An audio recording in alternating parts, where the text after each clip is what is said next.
Hey guys, welcome back to the channel and welcome to a brand new episode of Shane's World, the news story, the weekly show where we break down the top 5 biggest news topics in the world of pop culture, in my opinion. So it might not be your favorite top 5, but it's definitely mine. We got some really cool stories, some including Ghostface, some Apple TV, some video game stuff, and some Star Wars news that might just be disappointing, but not that surprising. So before we get started, make sure you like the video, comment down below, hit the like button, subscribe to the channel, all that business. Get that out of the way so you can enjoy the video as we dive into this, the first news story. Ghostface will be returning in Scary Movie 6. The actor that played him in the original, that played Doofy, of course, is going to be coming back, and he's teasing that maybe some other actors from the original will be coming back as well, because they're doing like a reboot, more or less, with the Wayans brothers coming back.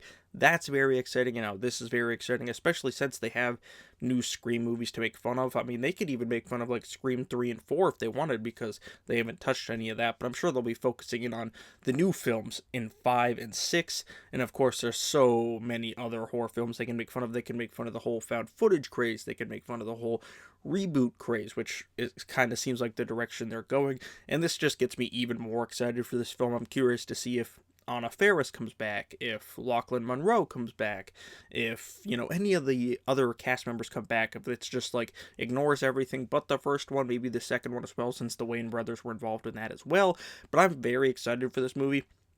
It's going to theaters, which I find curious, because some of the humor that they do might not go over with, the current young crowd. I mean, myself, I'm going to love it because I think the Wayans brothers are geniuses. I love their humor. The first Scary Movie is great. So very curious to see how this goes over. But Ghostface coming back alongside the Wayans brothers gets me very excited, and it gives me an excuse to buy even more Ghostface merchandise and Ghostface masks. Sign me up. Let's go. The next news story, jumping on over to Apple TV Plus, is that Mythic Quest is coming back for its 4th season at this point on January 29th. So we got about 2.5 more months until we get more Mythic Quest in our lives. And they're also doing a spin-off show that's going to start in March called a Side Quest, where each episode will focus on a particular character. That's fascinating. I love this show. If you're a fan of video games, I think you should definitely watch this show. It's got like a partnership with Ubisoft, so you see some of their games inside of this, but they don't like mention it. It's all called Mythic Quest, and it's really funny. It's almost like The Office, but in a video game developer's place. And it's made by like the same team that does It's Always Sunny, with Rob McElhenney and Charlie Day behind the scenes, and Rob McElhenney as one of the main actors as well. And the entire cast is just so damn good. It's just one of those shows where like there's not a single character that you don't care about their storyline. Like every character has great storylines, and you're invested and you care about them. And there's some great there's great representation, but there's also like great humor. It's not something like a lot of stuff where it's like really PC and woke and whatnot, but it's very funny. If you like shows like The Office, if you like video games, if you like It's Always Sunny, this is the show for you. It's over on Apple TV Plus, who honestly, a lot of people don't have Apple TV Plus, which is understandable. They don't have the big IP, but they have some great stuff over there, like Shrinking, Bad Monkey, Mythic Quest. Like, this is the time. You got time, get on there for like I think they have like a 3-month free trial, or a 3-month like $3 a month kind of deal, something like that. Go over and binge Mythic Quest. Get caught up for January 29th, because this is a great show that you will not want to miss if you're into this type of thing. Speaking of video games, it looks like we might have our Lara Croft for the live-action show coming to Amazon. It's been in development for quite a while now, and it looks like we might have our cast member in Sophie Turner. Yes, that's right, Sansa Stark from Game of Thrones. It looks like she might be next up in line to play Lara Croft after Angelina Jolie and Alicia Vikander. Looks like she might be taking up the role. I like this casting. I probably wouldn't have her as my first choice. I kind of like the idea of like Kaylee Spaney doing it. I think she's great. She might be a little too young, but I think she looks the part. I think she looks great. But Sophie Turner, I think, if she puts on a little bit of muscle, gets in a little better shape. I mean, not that she's out of shape, but, gets a little more toned. I think she could do really good. I think the Game of Thrones cast, oddly enough, after being on one of the biggest shows on the planet, has kind of fizzled out, more or less. Like, they've all been working, but nothing huge for any of them, other than like Kit Harington in the Eternals and Richard Madden in the Eternals as well. But I think this could kind of be her next big role. I think she could do very, very good.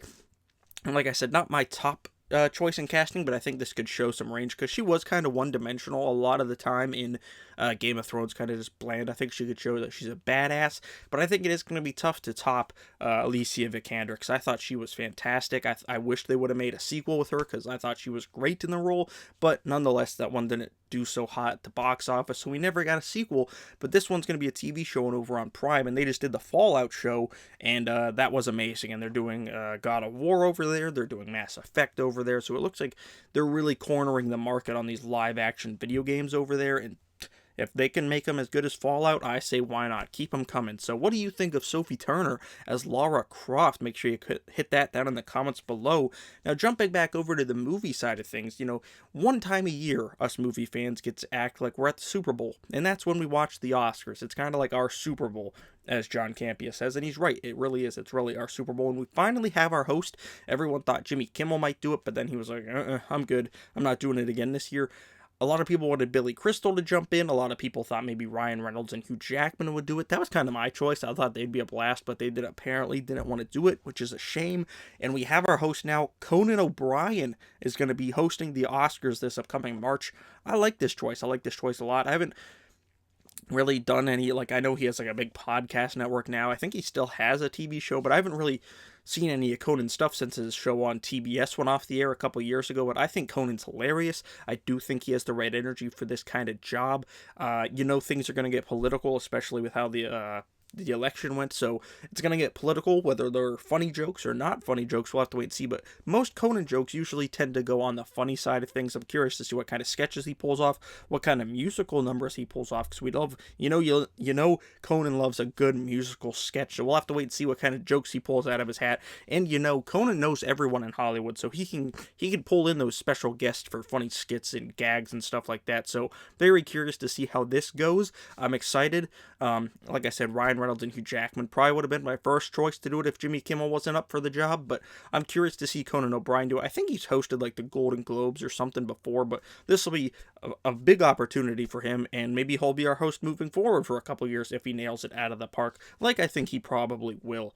Now, the biggest news story of the week, and maybe the least surprising news story of the week, is that the Star Wars film that was dated for December of 2026 is no longer happening. It's off the release schedule and has been replaced by Ice Age 6. Apparently a franchise Disney does know what they're doing with, because this film is no longer on the schedule, to the surprise of no one. Every time they announce a Star Wars film, it gets kicked off the schedule, or reshuffled, or a writer leaves, or a director leaves under creative differences. We do have Mando and Grogu coming in May of 26, so that's very exciting. I'm actually really looking forward to that film, but outside of that, it doesn't seem like they know what they're doing over at the film division of Star Wars, and this is just another sign that the Rey Skywalker movie is not happening.